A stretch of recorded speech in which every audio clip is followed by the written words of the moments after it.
Good morning, I'm Daisy of Green Blossom Painting, and I'd like to give you a quick summary of the 3 series that I've painted. We have the Seasonal Garden Calendar, the Natives and Pollinators, and our Keystone Species series. And so here's our Seasonal Garden Calendar, and in this calendar we have common name, scientific name, and the region to which they are native, because these are plants that are originally, many of them are originally from other places in the globe. So here we have, for example, the garden geranium, which is a pelargonium, and it's of the family Geranaceae, though it's not actually of the genus Geranium, and they're native to South Africa, where you can see them growing wild. In February, we start to think about what plants we're going to start from seed and which ones we're going to buy later as seedlings. And here we have an Asian native and 2 Central American natives. So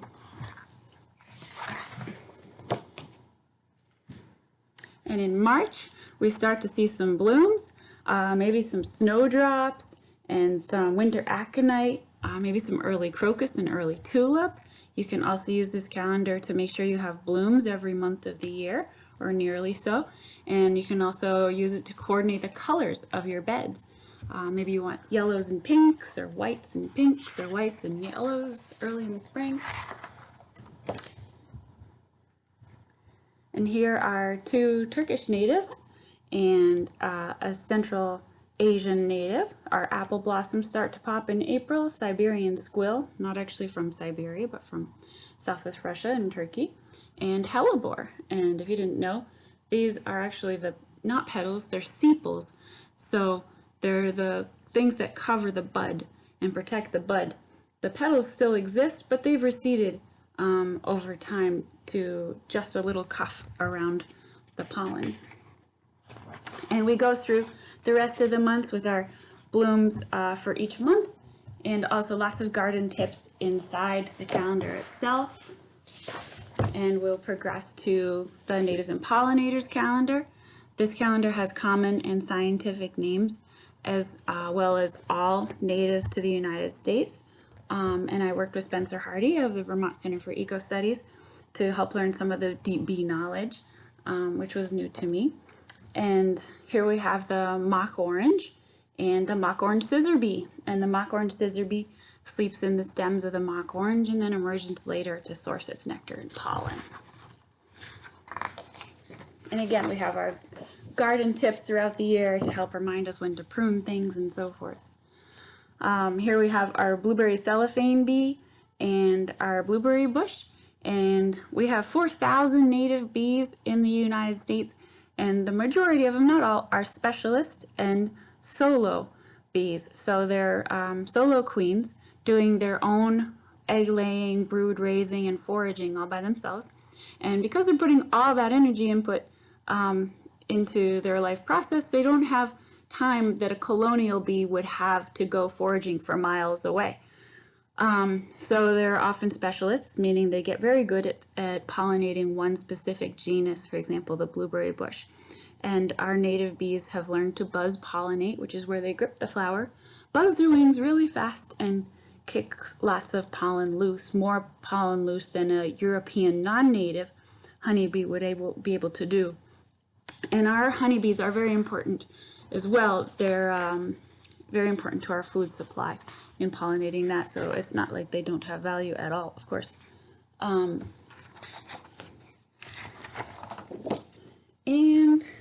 I'm going to skip to another page where we have a butterfly. And this is our Carner blue butterfly. She's federally endangered, she and he. Why? Because we have been planting the West Coast native lupin, Lupinus polyphyllus, on the East Coast, where we also have an East Coast native, Lupinus perennis. And the West Coast native lupin comes in more colors and it's bigger, so it's a little bit more fancy to have in your garden. But the leaves are toxic to the caterpillars of the Carner blue butterfly. So if you would like to help support the Carner blue butterfly, you could also make some patches of the native lupin, Lupinus perennis, and feed their caterpillars.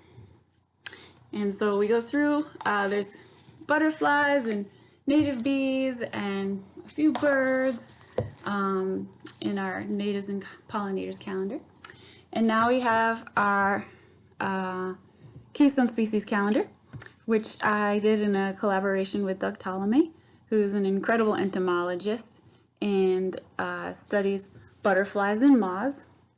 And he has found that the caterpillars of these butterflies and moths especially are particularly fond of our native plants. No surprise, they've co-evolved for millions of years and learned to adapt to the tree's defenses, usually a slight toxin in the leaves themselves. And so they're particularly comfortable feeding on our native plants, and they don't much care for non-native plants at all. So for example, our English ivy in Boston is not a food source to any native caterpillar, whereas we could plant a different species and feed caterpillars, which would then feed our bird populations, which are in significant decline these days. You may have read we've just lost about 3 billion birds just since 1970.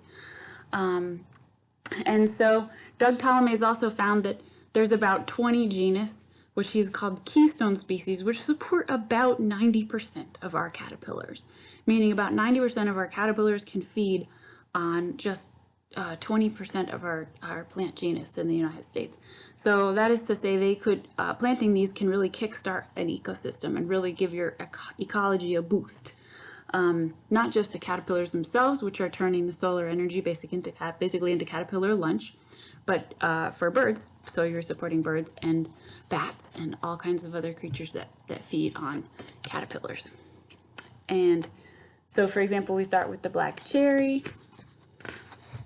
and the purple spotted, the red spotted purple is just one example of the hundreds of species that feed on the black cherry. There's about 400 Lepidoptera, meaning caterpillars, that can eat the black cherry.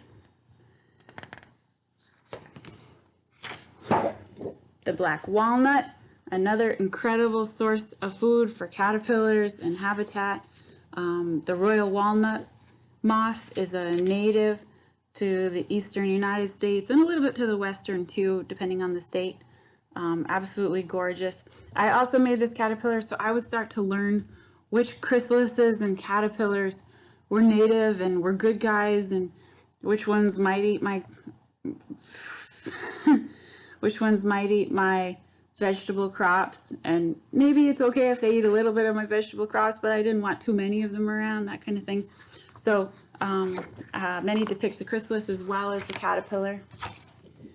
In order to make this calendar even more helpful to people who don't always have room to plant a tree, Doug and I decided to include keystone pollen producing plants. So the violet is one of them. It's an early spring crop, and it's extraordinarily important for the great spangled fritillary, which many of you have seen and love.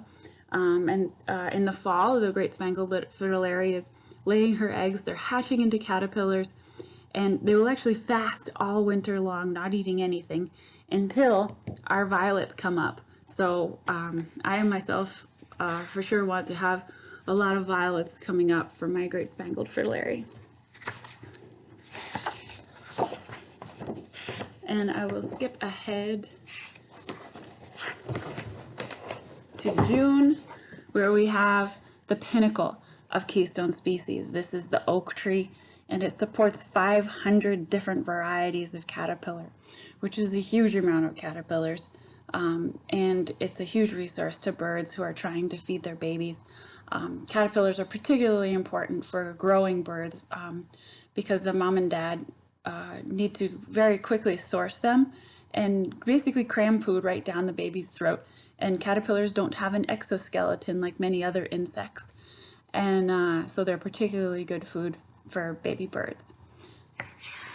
And just to recap, in this case, the caterpillars are being used as an indicator species for these keystones, meaning there are many important natives to our ecosystem, and caterpillars is measuring how much caterpillars use each one is just one way to get a sense of what plants are really powerful in supporting an ecosystem. And I also made cards of each of these 3 calendars. I'll just flip through the Keystone species one. So there's 12 cards, and they come in a set with recycled envelopes, brown paper recycled envelopes. And I hope you enjoy them all.